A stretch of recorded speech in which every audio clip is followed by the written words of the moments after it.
Welcome to part 2 of our season finale. In part 1 of our season finale, we told you all about how we got the job hosting Globetrotter, with Ian's first shoot in Brazil in 1994 and mine in Vietnam.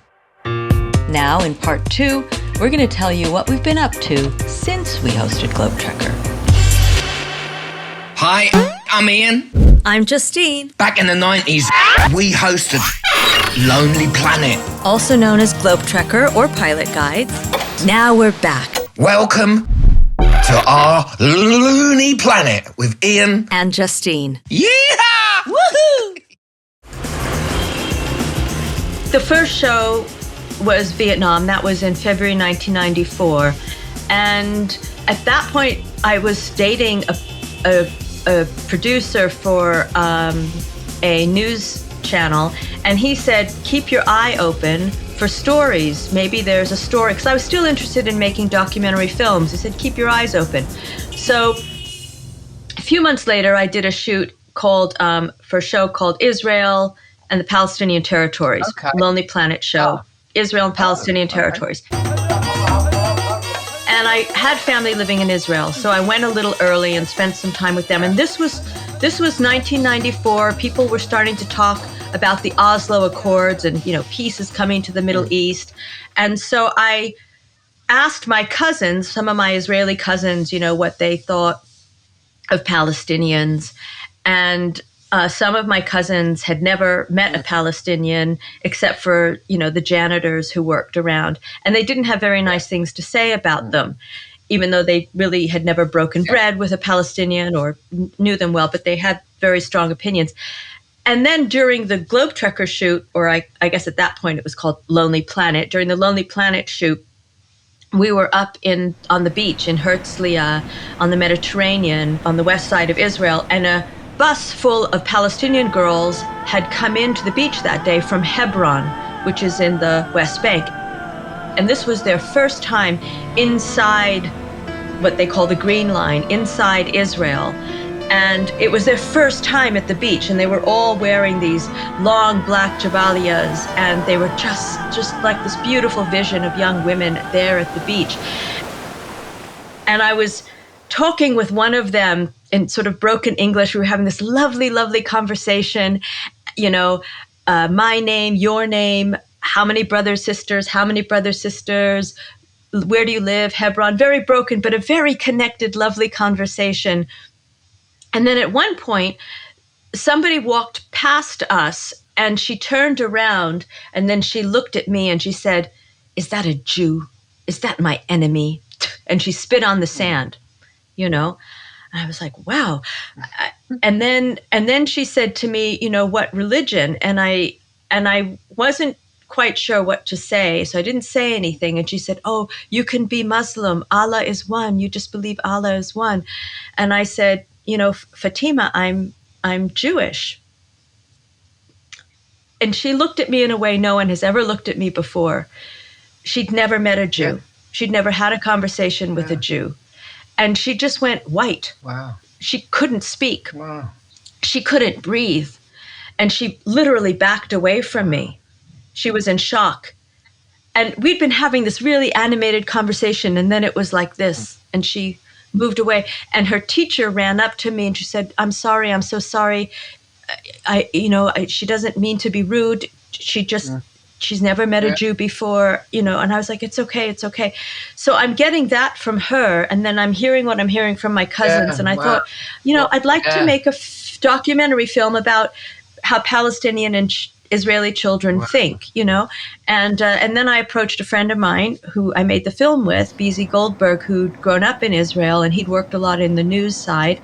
And so together we thought, let's make a little film about Palestinian and Israeli children. Maybe it'll take a year.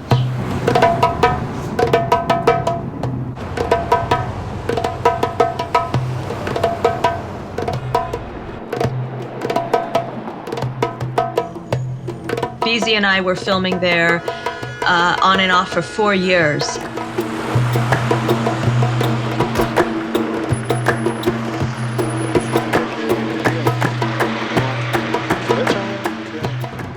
Promises features 7 Palestinian and Israeli children.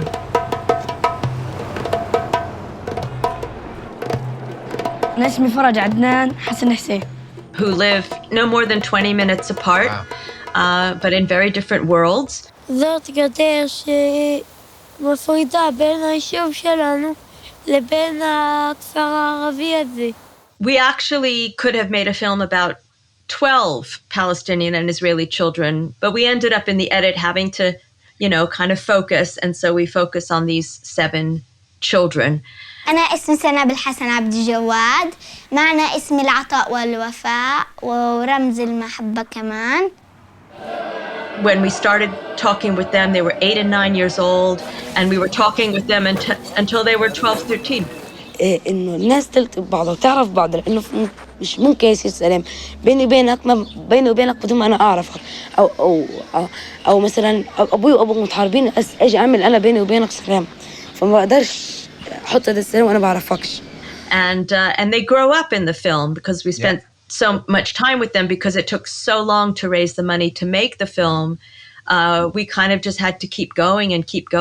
And, the kids were super unself-conscious when we were speaking with them. They were so young, 8, 9, 10. People really weren't making documentary. Like these days, everyone's a filmmaker, but back then, the only people with cameras were sort of news journalists and actual filmmakers. So the families just took us in. We spent lots of time with them. They didn't really even think we would ever finish the film. We just kept showing up year after year after year after year. So what was the premise of it? Just getting them to meet or to talk about? I mean, I've seen it, so I'm just guiding you into... Yeah. The film focuses on these 7 children and what their lives are like, where they live, where they wake up every morning, what they have for breakfast, what they think about the conflict, what they think about in terms of what's important to them. لأن ما حدش له عندي، هاي بلدي أرضي، هاي انولدت فيها وتربيت فيها ونشأت فيها، كيف بدو لكم حق تيجوا تاخدوها منا؟ But I understand them because they were thrown out of here 50 years ago, and they feel very, very small, very hurt because they were thrown out that way. בקשר לירושלים, אני לא אחזיר אותה חס וחלילה, דווקא אני אשמור אותה, אני אפנה את הערבים מהר הזיתים ומכל המקומות בירושלים. حلمي إني أرجع بلدي، وزي ما جدي الحين سلمني المفتاح، إذا أنا مش راح أرجع بلدي راح أسلمه مفتاح لابن صغير اللي هو يقدر سلم لأجدادي الباقي عشان يعطوها المفتاح ويفتح البيت فيها اللي كان عايشة فيها. צריכים להגיע ממש לחשוב על זה הרבה, ושכל העולם ידיין על זה, האנשים הכי חכמים בעולם יחליטו את זה אחת ולתמיד מה יהיה עם ירושלים, מי יהיה בה. So articulate at such a young age, talking about their feelings and conflict and that. I was still rubbing me back against a tree at that age, Amazing. Well, it's true. It was really easy to find Palestinian kids of any age who could speak to the politics because they woke up thinking about the checkpoint. That was something they faced every day, like going to school or what their parents were dealing with. So the restrictions for Palestinians was just sort of in their face every day and they could speak to it. القدس بعيدة عن مخيم دهش في 10 دقائق. طبعا أنا ما عمري زرت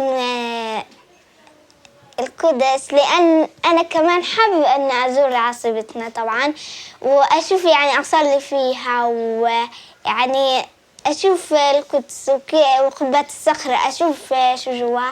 طبعا أنا ما زرتهاش لأنه مش قابلين دخلوناش.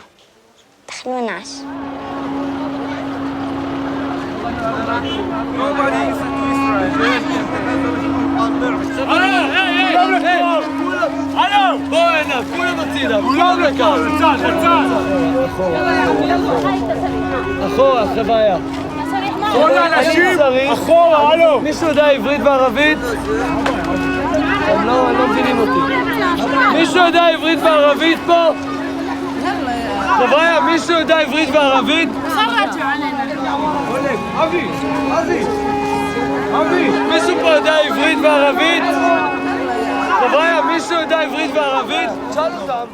For a lot of the Israelis, particularly the kind of, Ashkenazi, West Jerusalem Israelis, the kids weren't really dealing with the conflict on a daily basis. They weren't thinking about checkpoints. They were thinking a bit about bus bombs because there had been a bunch of bus bombs. But it was quite difficult to find young Israelis to be able to speak in a way about the conflict. They could feel it, but they couldn't put words to it. But with Yarko and Danielle, I think in large part because their parents are so switched on, they were really able to give voice to their experience of, what it felt like getting on the bus in the morning and being a little nervous about it. בקו 18 היו הרבה פיגועים. אנשים חשבים לא לנסוע בקו הזה, ולדעתי זה די שטויות, כי באותו מידה אני יכול לנסוע בקו 22, שאומרים שזה הקו הכי שקט, ולהתפוצץ. כשאני עולה על האוטובוס אני מפחד, אז אני מחפש אנשים חשודים לי, אני רואה איזה מישהו ממש מפחיד, אז אני עוקב אחריו, ולפעמים אני כזה יורד תחנה אחת לפני, כל הזמן אני פוחד מתי אולי יהיה פיצוץ. They had feelings about the ultra-Orthodox not serving in the military. They knew that there were refugee camps. They knew about Oslo. They were curious. They may not have known very much. They were 9-10 years old, but they were curious. No, that all comes over. It's extraordinary, really. מלחמה זה לא דבר נעים. שני הצדדים מפסידים. אולי יש מנצח, אבל מה זה מנצח? לשני הצדדים נהרגים אנשים. שניהם מפסידים מזה. ניסיתי לדמיין איך זה היה להיות שם וממש מה הם עברו. אני לא יכול בדיוק לדמיין, כי מי שלא היה שם לא יכול לדעת, כמו הקטע עם השואה. אז כולם אומרים, כן, אני מכיר את ההרגשה. בולשיט. אתה עצוב וזה, אבל אתה לא יודע מה הם עברו ואיזה כאב הם עברו ואיזה עצב. One kid, he grows up in a family, a Palestinian family that there are coffee merchants in the old city, so he works sometimes in the coffee shop.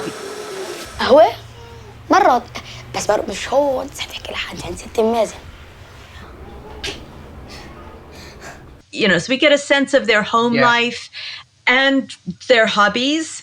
And Faraj, who was one of our Palestinian kids from the Dheisheh refugee camp, he was really into running and racing.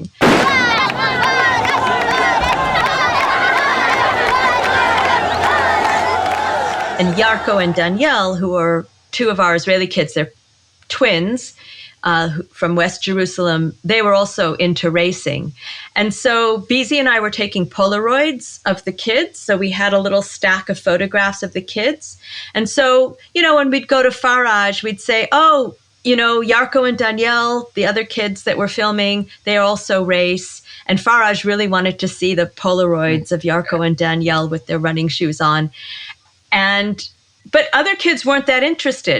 Like Moshe, the kid who lived in the settlement, we'd tell him we were filming other kids. He had no interest in knowing anything about them. אני נפגש עם ערבי אחר כך, אני הולך לבית ספר, והחברים שלי יודעים את זה, ואז הם אומרים לי, איזה חנון, נפגש עם ערבי. But Faraj was really interested in Yarko and Danielle. And Yarko and Danielle really wanted to see the Polaroid of Faraj in his running shoes. זה פרש. תרדי, שנייה. תראה שנייה, בן כמה הוא? 14? 14. יש לו גוף לריצה. זה זה שרץ, הוא נמוך. יותר גבוה מאיתנו? לא, נראה שלא. הוא קצת קטן לי. אפשר לראות שהוא מופרע קטן. אבל מופרע כזה נחמד. הוא יודע לדבר עברית? לא. הוא לא יודע לדבר עברית. הוא יודע אבל מספיק אנגלית. אז למה שלא ניפגש איתם? כי הם לא רוצים. הם לא הזמינו אותם, זו עובדה. בסדר. איזה טיפש, מה? شوي إلغي السؤال بس احكي له هو الاثنين هذول التوأم بدك بدهم يجوا عنا يعني. אתה חושב שהיית יכול לדבר איתו פוליטיקה? הייתי אומרת תעבור לספורט. לא פוליטיקה. די כבר, די, תינוק. דבר פעם אחת ברצינות. אי אפשר תמיד להתחמק. נכון. לא מתחמק, רק אני אומרת מה שהייתי עושה. לא כל העולם זה ספורט. So they kind of expressed their own curiosity. And then one day we were with Faraj in his room in Dheisheh refugee camp, and we were just having a chat with him about his running. And he said, you know, I want to call Yarko and Danielle. You, the number, telephone he have? The telephone number? Yeah. I have the telephone number. I talk with him now. And we're filming. Really. And we were like, oh my gosh, we didn't expect this to happen. And, you know, we basically slapped the radio mic on the back of a cell phone and hoped that Yarko or Danielle would answer the phone, a landline. Shalom.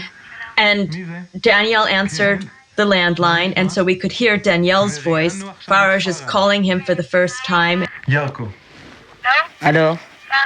What? Hi. How are you? Good, fine. You? I'm fine. I hear you are running. 100 meter. Yes? Yeah. We can to come to your place. What? We come to your place. هما يعلو هنا. I want you to come to Dheisheh. Okay, I agree. And so they really kind of set up this meeting. And in a way, the Polaroids kind of, you know, greased the way.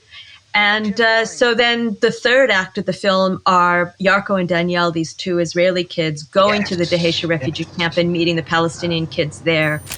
זה מחסום. כן. אמא, אנחנו יודעים מה זה מחסום.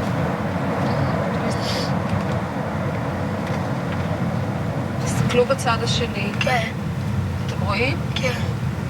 הערבים עומדים כאן בתור לבדיקה. רואים? מה זה? זה לא פייר. זה השטח שלהם, ועוד הם עוברים בדיקה. קודם כל זה השטח שלהם, אבל אנחנו לא רוצים להתפוצץ. אז זה מה, מאוד מורכב העניין הזה. שוטר. איפה?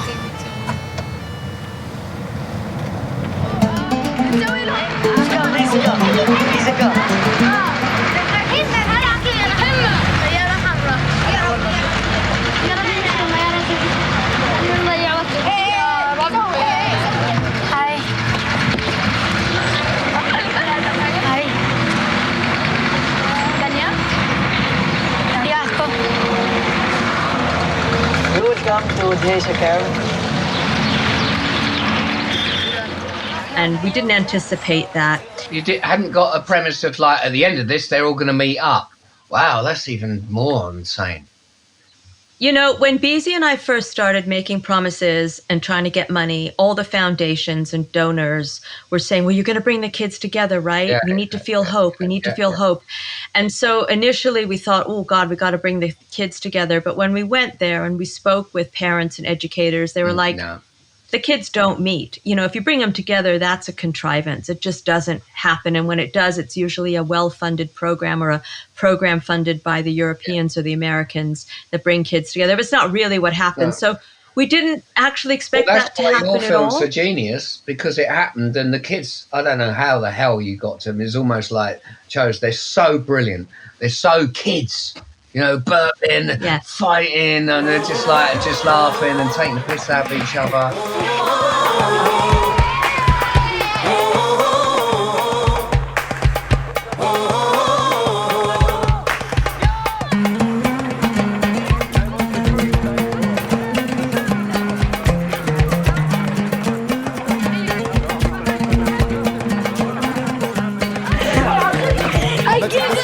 Just extraordinary, you know. Well, you know, the scene where the two kids are burping, you know, Beezy and I would often think, well, what are we going to do with the kids? What are we going to do we're going to film? And I got a lot of inspiration from, also at the same time, I was presenting Lonely Planet. And I knew that, you know, if you just go for a walkabout, things are going to happen, you know? So I said, well, let's just go for a walk through the old city with Shlomo, who was our Orthodox Jewish boy in the film. He lived in the old city in the Jewish quarter. And I was like, well, let's just go for a walk with him and his sisters. Something will happen. You know, it happens. You go for a walk, something will happen. And in fact, this whole burping scene then played out. which was such a metaphor for the politics of the time. Yeah. Do you know him? No. You've never met each other before? No. But you're neighbors. Something like that. Do you know any Jews who have Palestinian friends? It's more like what I know. A lot of fathers like have very nice communication between each other, but kids almost never.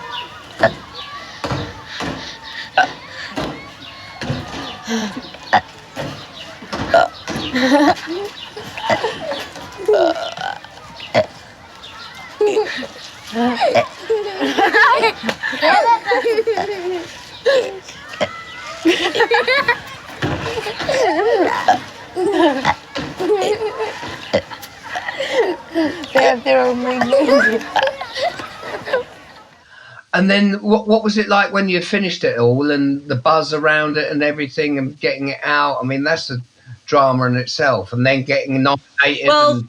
Wow. Yeah. I mean, when we were making Promises, I was supporting myself with what we were getting from making Lonely Planet Globetrotter, which, as you know, wasn't all that much. I mean, there were a couple of really good years when Discovery US was paying better than anyone had paid before. But, you know, we weren't making a lot, but it was enough to support me so that I could make Promises. And, you know, we didn't get into Sundance. HBO didn't want it. Okay. And we didn't think anyone was ever going to see the film except for our donors. We really didn't think the film was going to be anything. But it turned out that the film was just hit the zeitgeist. People really loved the film.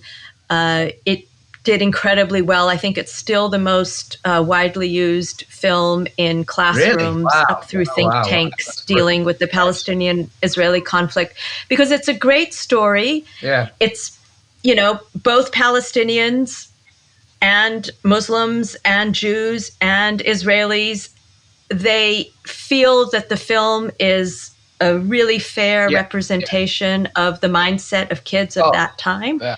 The film also gives you a really good sense of the geography, so you can appreciate just how everyone is just sort of living so close together. And the film did really, really well. I mean, Beezy and I would have made some money from it if our distributors hadn't gone bankrupt.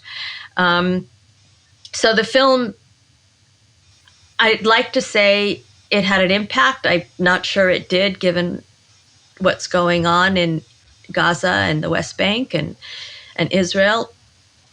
But it was an extraordinary experience. Yeah, well, it's got to be done, hasn't it?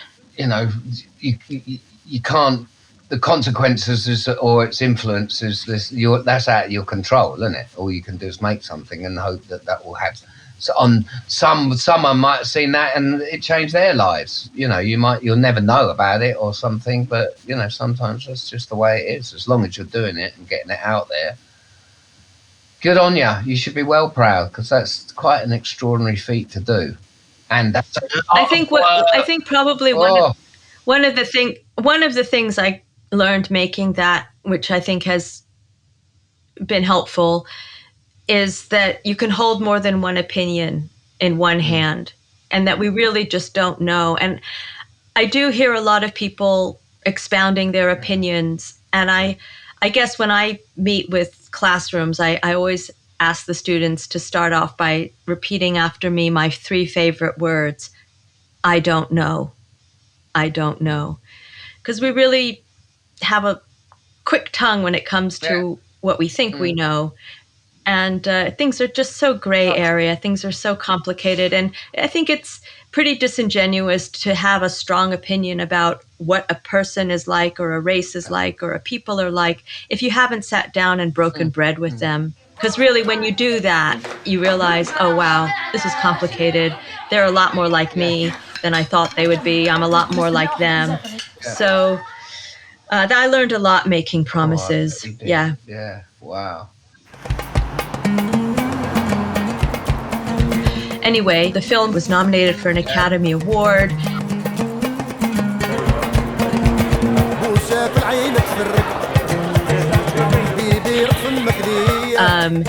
we won 2 Emmys, and here they are. Well, they just happen to be down there, really. Yeah. Oh, what a surprise! I keep them in my mom's garden because they look nice, Wow. you know, in the sun. So they're a bit dirty. Yeah. So Promises came out in 2001. I did a few more Lonely Planet Globe Trekker shows, and then I did my last Globe Trekker shoot in 2004, and my last Globe Trekker shoot was Venice with Stephen Lenhoff directing. It was amazing. With palaces, art, and canals that attract over 14 million visitors a year, its ancient name was La Serenissima, the Serene City. But you and I know it as Venezia, Venice.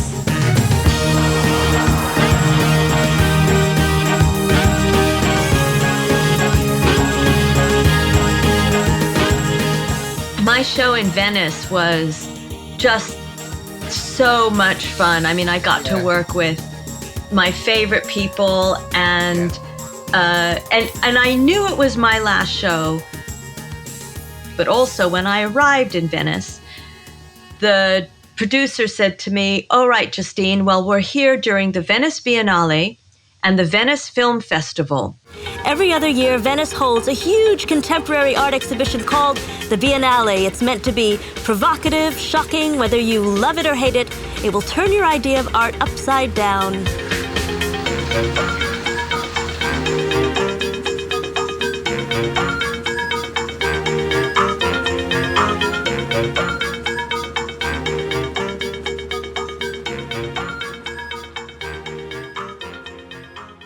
And for the Venice Film Festival, Ian Cross, Pilot Films, he wants you on the red carpet with a microphone talking to the celebrities as they come out of the screening.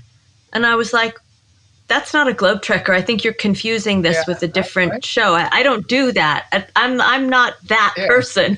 I'm like the schlumpy backpacker. You could ask them what's the worst thing no. they've ever eaten, or did they have dysentery while I was making the show? But that's it. Go on.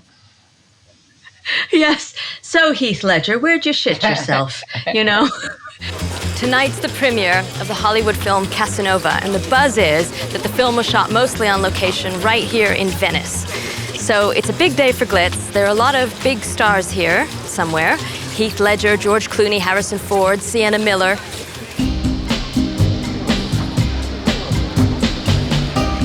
Well, so there are no cars in Venice, right? So there are no limousines.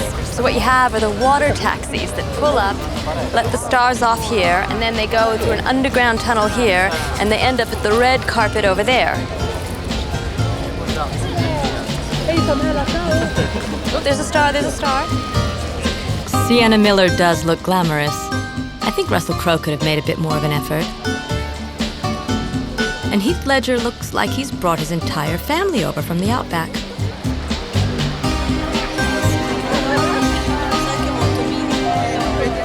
Who is it? Jeremy Irons. Can you see anything? Okay. I just seen the back of Jeremy Irons' head, and I think, was Heath Ledger wearing sunglasses? Yes. Sunglasses. Why do they wear sunglasses? It's just a mob scene. It's risking your life trying to get a view of one of these stars. Potential hazardous stampede.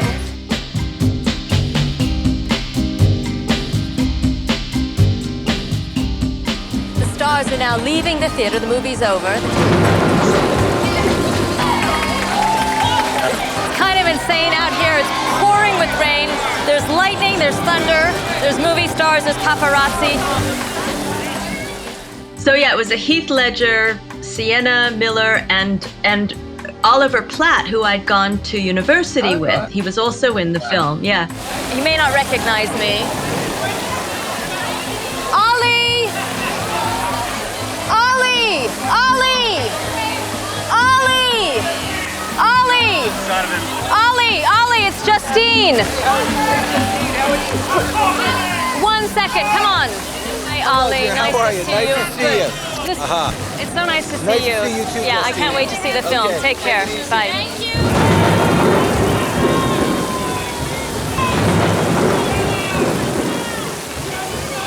And so it was my last episode, and I did get to see Oliver Platt, Ollie, on the carpet. Brilliant. Venice is the most beautiful city I've ever been to, and there's so many amazing things to see. It's tempting to treat it like some kind of Italian Disneyland. But unlike Disneyland, Venice would be here whether we tourists were here or not. But if you get off the beaten track, spend time with the locals, wander the back streets, get lost in the alleyways, that's where you experience the magic of Venice. It's a sensation you'd never get from a picture postcard.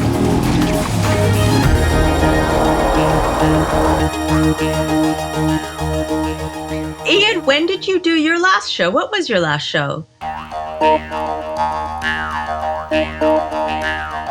I got Istanbul to Vienna. That was mine. Yeah.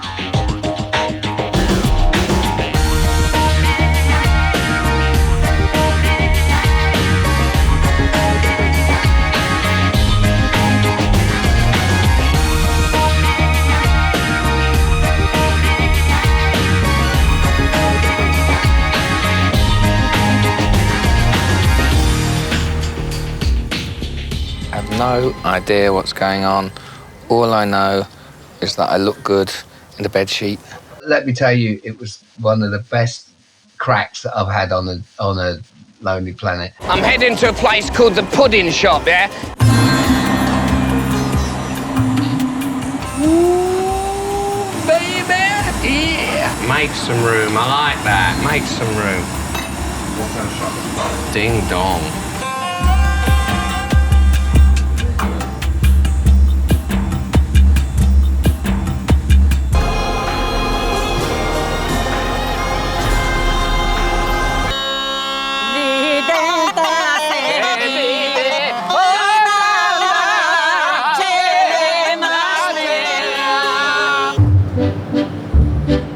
It was just such a good time, and the countries were brilliant. You can't come all this way to this coastline without taking a dip into the tantalising Adriatic Sea.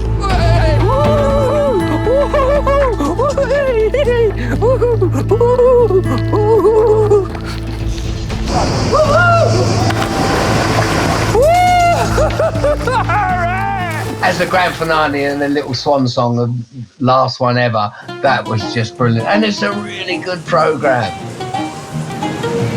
Well, I have to say it's a sad day for me because this is the last Globe Trekker in the Round the World series, and I think I can speak for me, the rest of the crew and all the presenters that what a phenomenal trip it's been. I mean, come on, you're going round the world, meeting the most incredible people, doing the most amazing things and seeing some of the most beautiful landscape on the planet. I mean, it doesn't get better than that.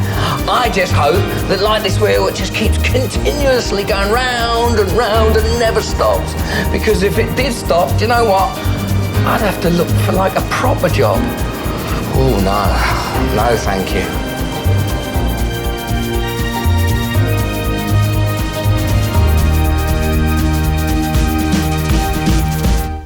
You know, Ian, you were so popular when you were making the show. I mean, when you left Globe Trekker, you must have been asked by every single television company in the world to do travel shows for them. Not really. When I did the last show, then I did some more stuff, some other stuff on Discovery Channel. So I did America the Right Way, as in Ian Wright.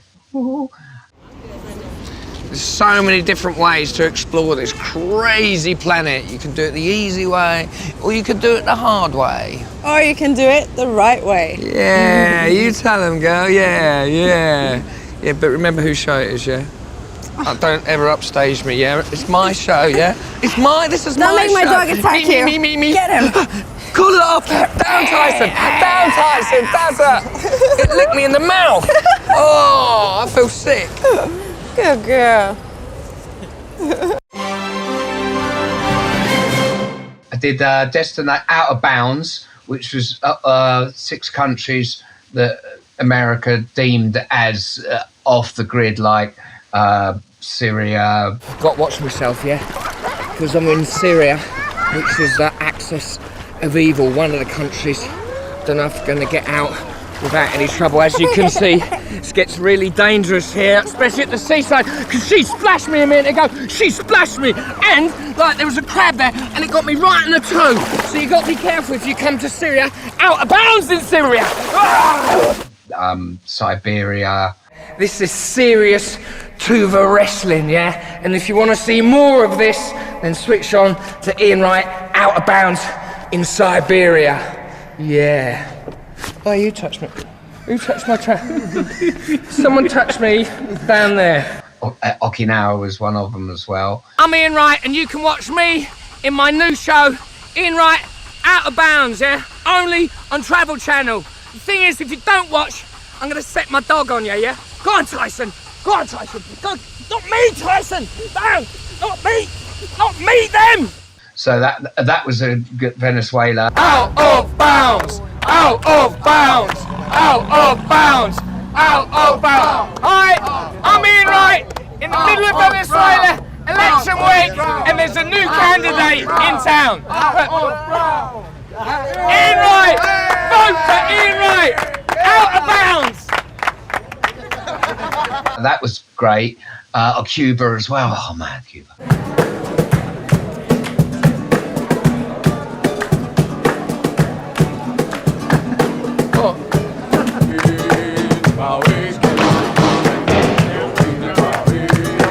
Then I did another thing called Invite Mr. Wright, which was Southeast Asia money. In the second series of Invite Mr. Wright, I'm going to Vietnam, I'm going to Australia, I'm going to be saving turtles in Indonesia, playing football in Okinawa and Japan, and wrestling with monks in India. Yeah!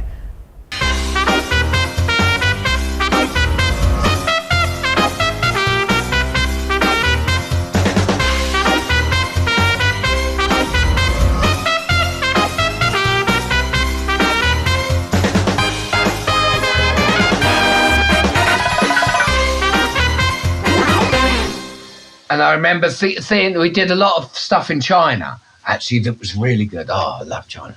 I'm here in Harbin, which is north-east China, yeah, near the Russian border. And as they say here, it's the coldest place on earth, but the people with the warmest hearts.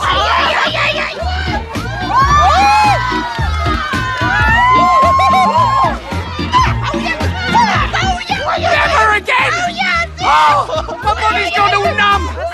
So I did a few little things like that, and then it just sort of petered out, really. The thing is, I never had an agent, so I rid the wave, and it sort of fizzled out, which I knew it would do, and I was like, I can't complain. I've had 25 years of this insanity and just enjoying every minute of it. Was there any part of you that wanted to get an agent and kind of pursue it in a more professional way? No, not at all, because I found it sometimes quite hard anyway, the pressure of it, being away from family and all that was too much.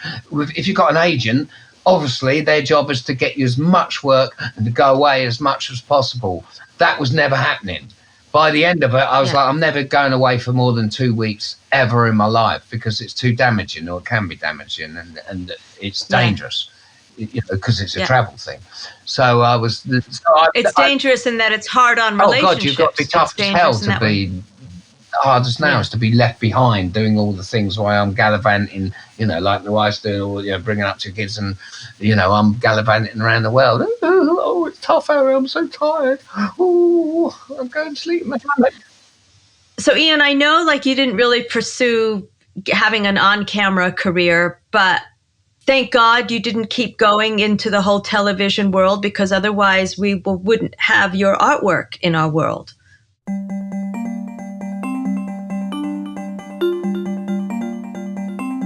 All the various mediums you work in, your fabric house stuff,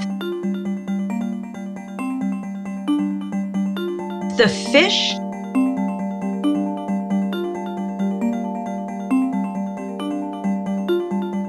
your oil paintings,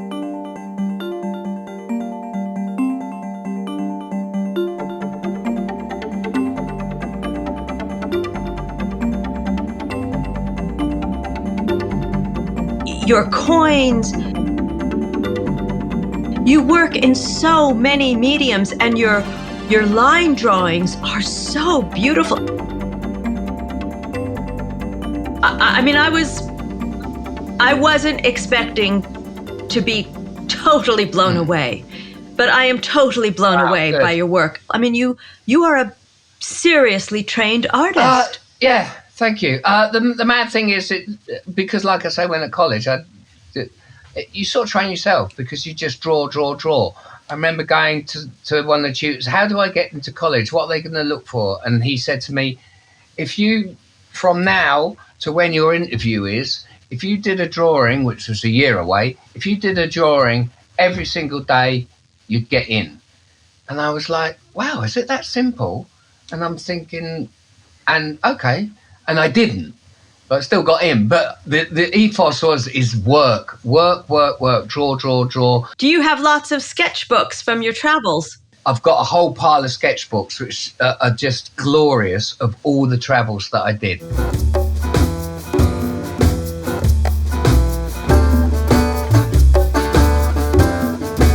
always like to do a little sketch to remind me of the journey.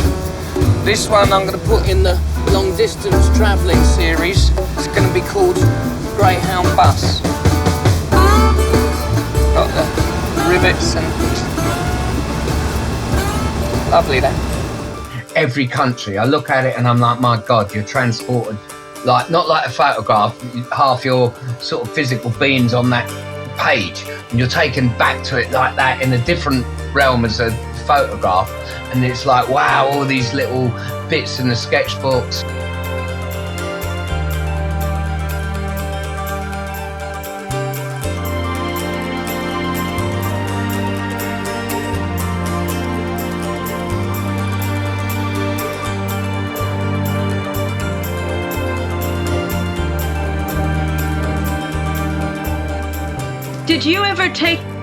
Did you ever find yourself taking sketches that you had done during your travels and turning them into an oil painting or something else? Not really. It was just all ideas and images of stuff. Like I got absolutely obsessed with icebergs and anything above the Arctic Circle because that's my bag and I just love it, and just went for that for about 4 years of just obsessive dark.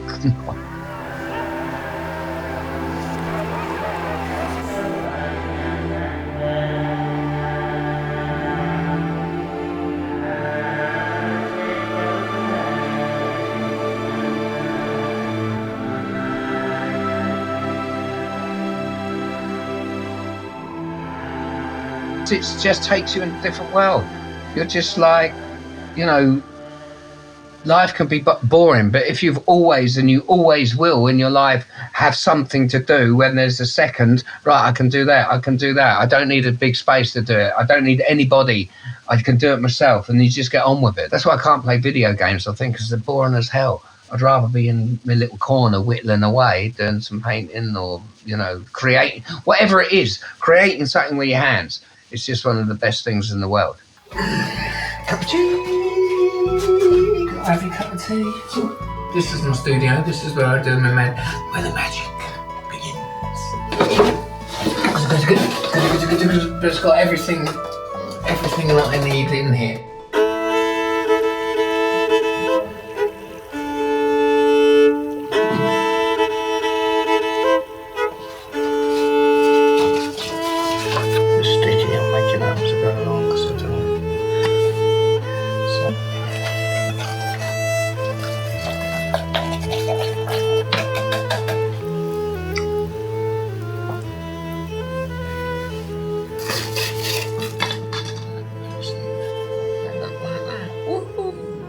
What are your subjects now? What are your oil painting subjects? Oil paintings, I've done the mixed media thing using gold leaf and oils and stuff. The last thing I did was a big turtle. That's my turtle, and it's like lacquered with layers and layers of paint on the back, just layers, so did the water effect, and then all this is with gold leaf.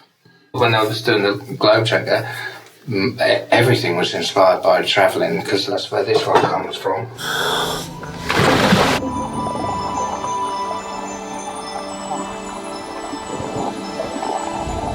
and they're just such beautiful, graceful things. And I love the patterns, so you can see all the patterns. So what I decide to do is whatever shows that off the best. And so I'm like, oh yeah, gold leaf, that would just be perfect for this.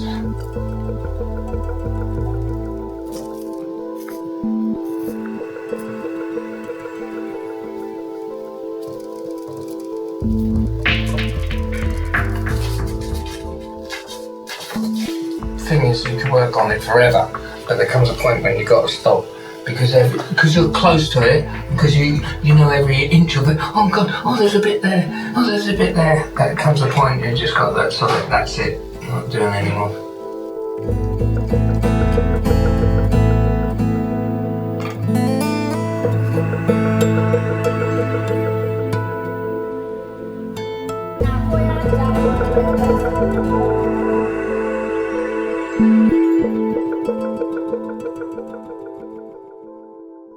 Had an exhibition recently in Suffolk in Linton Gallery, the gallery above, which is delightful.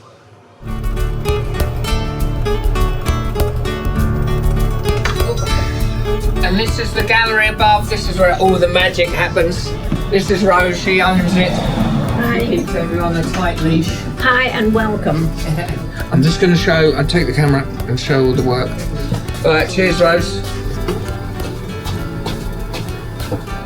And here we are, this is the actual gallery area. The gallery above, as it's called, and it's just a beautiful space. This is also where I had my exhibition, so I had the whole of the gallery, which was great. So 40 years of all my paintings, all my cloth work, all my little sculptures, all in here, and it was brilliant. And it's the first time ever that I've had all my artwork together in one building. I've never had that before. Usually you have little bits here, little bits there, but everything was mine, 40 years, and I was just looking at it and I was like, wow.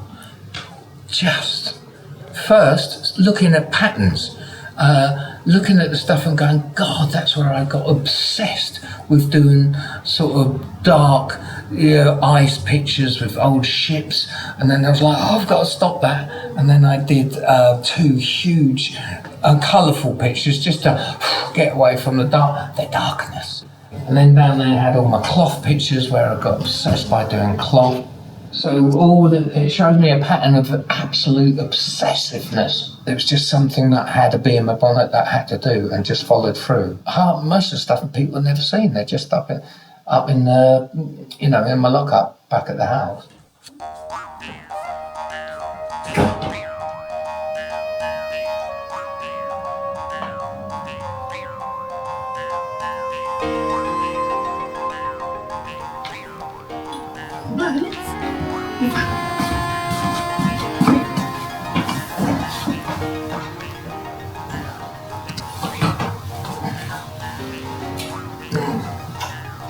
Oh, bugger. Those bits are coming out and then this bit's come out. No, well, it's alright, because, like I say, if the artist dies, then all the pictures are more expensive there. So if I fall down these stairs, then Rosie, you can get loads of money out of me, yeah? Yeah, I'll rush round immediately changing the prices. Yeah. There we go, that's better. Brilliant. Oh, I'm glad I did that.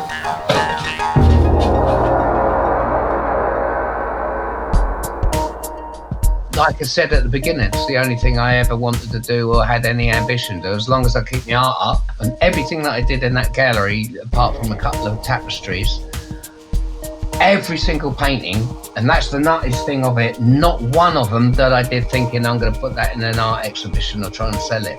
It's just because I had to do it. What you just said earlier is that it's in you. All that's in you, and with your work you bring it out. And I think right now so many people are really focused on what's external to them, and they don't realize how much beauty and possibility is inside. There's so much juice in there. We've all got it. Everyone's got it. We've all got it. Yeah. And I'm that bombshell. Love you, babe. Bye, everybody. So good spending time with you. Bye.